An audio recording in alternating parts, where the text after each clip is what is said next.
Uy, nakapag-staycation ka na ba sa Farmville? Sa villa na napapalibutan ng iba't ibang crops. Meron yan dito sa San Rafael. Tara!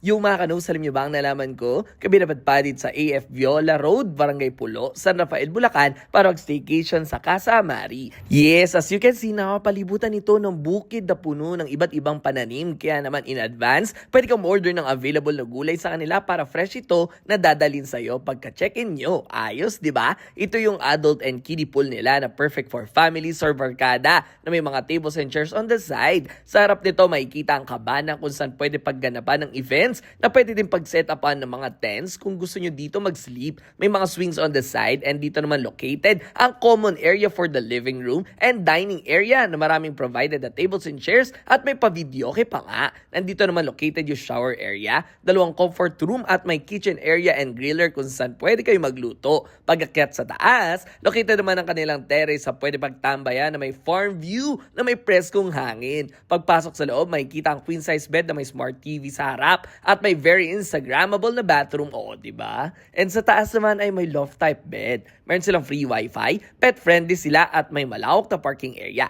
Lalagay ko na lang ang rate sila sa baba for your reference. O ano pa hinintay nyo? Tara na dito sa Casa Amari sa San Rafael, Bulacan. Let's go!